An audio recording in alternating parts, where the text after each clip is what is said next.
Allez, on se retrouve dans cette nouvelle vidéo pour parler d'un sujet d'actualité, la chute du marché de l'immobilier, inévitable apparemment pour certains, pas possible pour d'autres. On va parler de ça ensemble. Avant tout, jingle.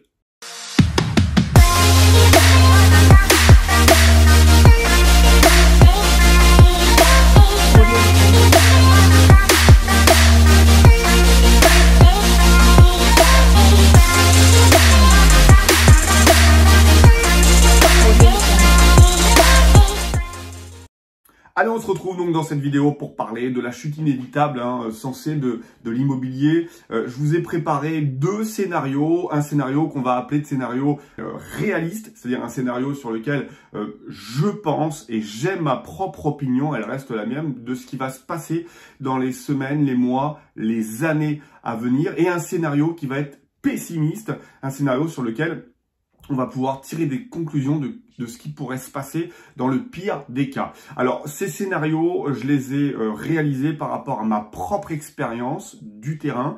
Si vous ne me connaissez pas, je m'appelle Laurent Boutillier, je suis investisseur depuis 2001 et je suis en compagnie de ma femme qui s'appelle Woman Invest sur les réseaux, qui a un Master 2 en gestion de patrimoine et nous deux, nous investissons dans les immeubles de rapport. À partir de cette expérience, à partir de sujets que j'ai trouvés des différents notaires, à partir de différents sites comme seloger.com, à travers de différents communiqués des banques, j'ai réussi à vous expliquer aujourd'hui sous forme de vidéo quels sont deux scénarios qu'on pourrait retrouver. Le premier scénario serait pour moi un scénario réaliste de ce qui pourrait se passer dans les mois et les années à venir. Et pour moi, le premier rôle, ceux qui vont être mis en avant, va être vraiment le rôle de la banque. Cette banque, est-ce que cette banque va jouer le jeu ou est-ce que cette banque n'aura pas la possibilité, pas qu'elle ne voudra pas, mais n'aura pas la possibilité de jouer le jeu et auquel cas, le marché va se durcir. Premier scénario, on a vu, on est dans un cas où on est réaliste. Ce cas réaliste, c'est la fin du coronavirus ou la mise en place d'un vaccin. Si on n'a pas de deuxième vague et on est dans le cadre où on arrive à atténuer cette crise sanitaire qui nous vient du Covid-19 et derrière on arrive à mettre en place un vaccin, alors on peut dire qu'on va tenter, tant bien que mal, d'éponger, de stopper l'hémorragie qu'on est en train de connaître actuellement et que le pire est derrière nous. Alors, pour cela, il va falloir différencier deux cas complètement distincts. Il faut que vous vous mettiez dans une case et que vous puissiez la trouver. Première case, les acquéreurs immobiliers. Les acquéreurs immobiliers sont des personnes qui veulent acheter soit une résidence principale ou une résidence secondaire, mais qui vont acheter quelque chose qu'ils vont utiliser. Ça peut être un appartement, ça peut être une maison avec un jardin, ça peut être une villa, mais l'idée c'est d'acheter pour soi-même. Parce que les problèmes ne vont pas être du tout les mêmes de la deuxième case qui sont les investisseurs immobiliers qui, eux, vont réaliser un investissement et l'investissement est décorrélé de la dépense. Dans la première des cases, plusieurs éléments vont faire en sorte qu'aujourd'hui, l'immobilier a eu un net coup de frein, mais pourrait repartir. Le premier, c'est que pendant ce confinement, tout était arrêté. Donc les constructions de maisons individuelles étaient également à l'arrêt. Les constructeurs de maisons se sont arrêtés, les transactions ont également été arrêtées. Nous-mêmes, nous étions acheteurs, nous attendions pour passer chez le notaire et nous ne pouvions pas signer. Donc, dans le cadre des acquéreurs immobiliers, il est net que les chiffres nous indiquent que tout est dans le rouge puisque tout était arrêté. Ensuite, on a une remontée des taux actuels. Les taux sont à 1,16%. Au quatrième trimestre 2012, ils étaient en moyenne à 1,12%. Donc cette remontée des taux, elle n'est pas extraordinaire. On n'est pas passé de 1,12 à 4,24. Pour moi, la hausse des taux de 0,04 points ne changera pas du tout la donne et va pouvoir permettre aux gens de continuer et de remettre la machine en place. Dans le cadre de l'acquéreur immobilier, par contre, on va pour moi avoir un retournement de marché, c'est-à-dire que les gens qui étaient en hyper centre-ville vont, à mon avis, se déplacer dans des zones plus dites de campagne.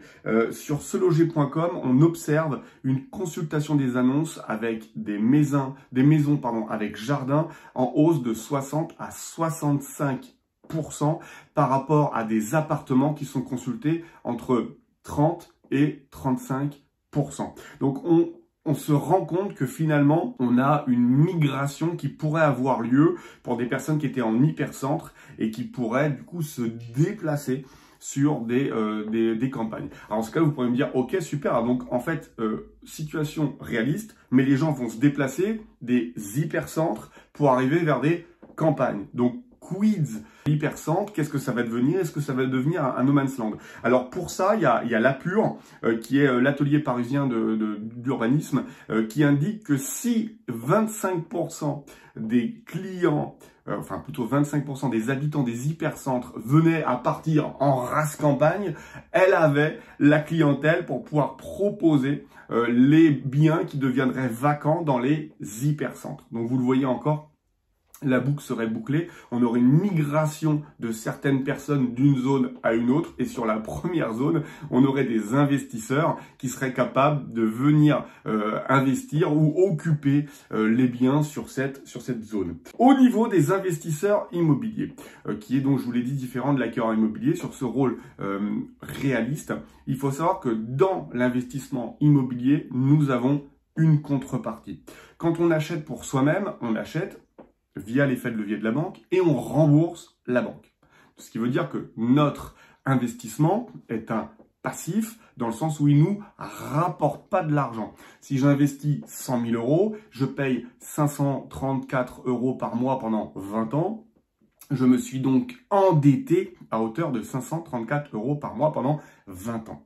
Si par contre je suis un investisseur immobilier et que j'investis cette fois-ci 100 000 euros, j'aurai une contrepartie qui est le loyer de mon locataire. Si j'investis à hauteur de 534 euros par mois et que j'ai une rentrée locative à hauteur de 700 ou 750 euros par mois, alors j'ai cette contrepartie qui fait que mon investissement est bien un actif, contrairement à ma dépense de ma résidence principale qui est un passif. Ce qui veut dire que mon marché à contrepartie a cette possibilité de toujours m'offrir un revenu qui va pouvoir gommer le fait d'une augmentation ou une diminution du prix de l'immobilier. Je m'explique. Pourquoi dans mon cas réaliste, le marché de l'immobilier ne peut pas descendre?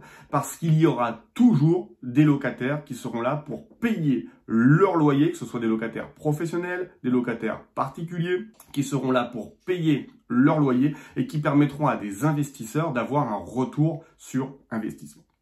De notre côté, on a vu sur toujours ce cas réaliste, on a rouvert nos locations courte durée, puisqu'on n'avait pas fermé les locations pérennes. Nos locataires ont continué à nous payer pendant cette crise financière. On ne parle pas d'une crise économique, mais d'une crise financière pour le moment. Nos locataires en location pérenne au mois ont continué à nous payer, mais les locations courte durée étaient plus ou moins fermées. On avait continué, on les avait laissés ouverts pour les personnels soignants. En avril 2020, on a eu 995 euros de rentrée locative avec 2 appartements en location courte durée.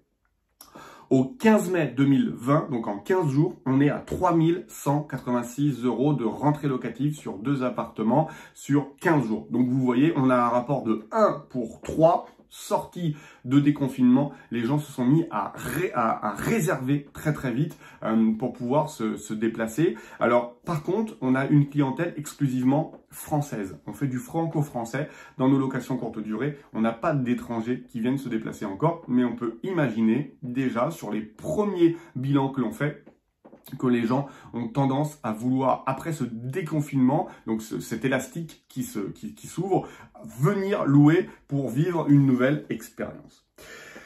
On pourrait avoir un deuxième scénario qui serait pour moi cette fois-ci un scénario pessimiste sur lequel je n'irai pas, mais on est obligé d'en parler parce qu'on est obligé d'évoquer les deux et je serais ravi de lire dans les commentaires ce que vous en pensez. Alors cette fois-ci, comment on pourrait arriver sur un scénario pessimiste? Uniquement par le fait de passer sur une deuxième vague de ce Covid-19, cette deuxième vague qui ferait qu'on serait obligé de repasser en confinement. Repasser en confinement, ça veut dire recréer du chômage partiel.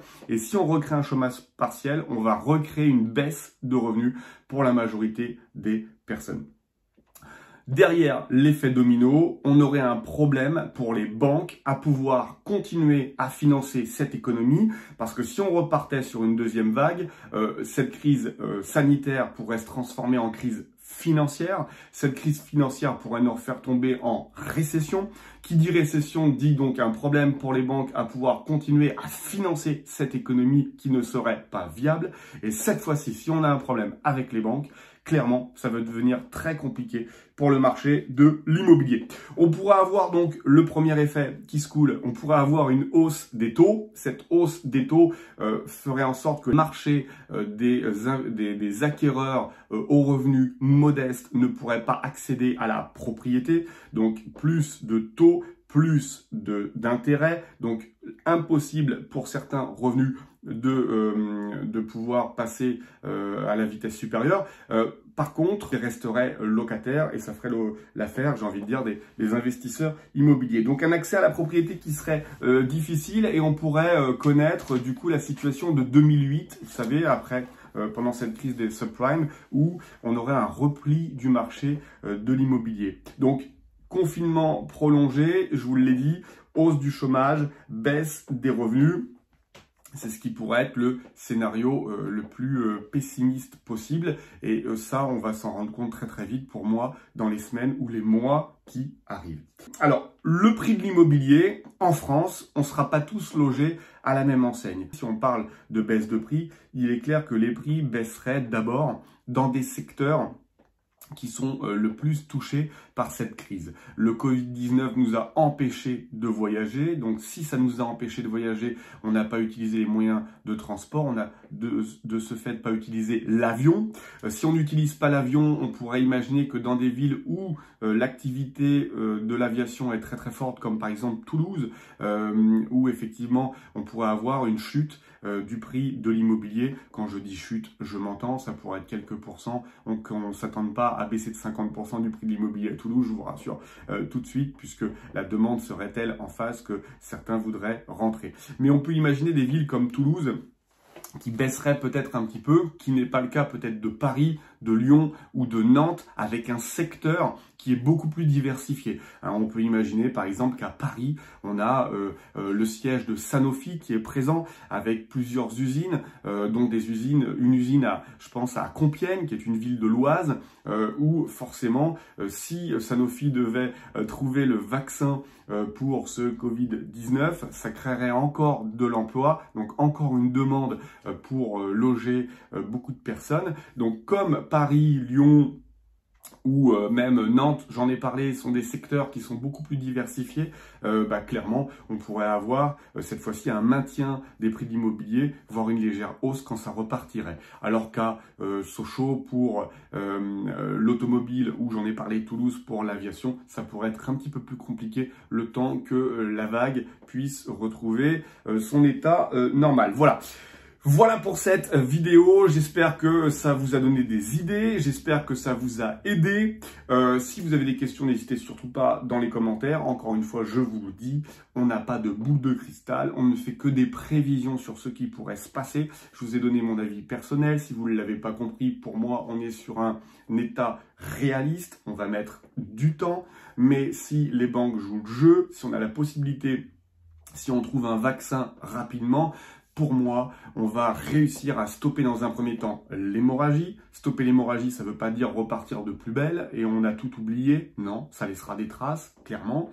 On ne peut pas faire un moins 40% sur une bourse. On ne peut pas avoir des gens en chômage partiel par million et se dire c'était qu'un mauvais souvenir, on oublie tout et on recommence comme l'année dernière puisque 2019 était un point haut. Je ne suis pas de cet avis, ce n'est pas mon discours et je vous donne deux sorties possibles. Par contre, je serais très curieux de connaître votre avis. Dites-nous dans les commentaires ce que vous en pensez. Et si vous avez apprécié cette vidéo, je vous laisse mettre un petit pouce vers le haut et à vous abonner à la chaîne. En attendant, je vous dis à très vite et bon investissement à tous. Ciao, ciao! On a l'impression de signer dans un hôpital. Je lègue mon corps à la science. Alors, initial ici. Signature. Et bon. C'est parti.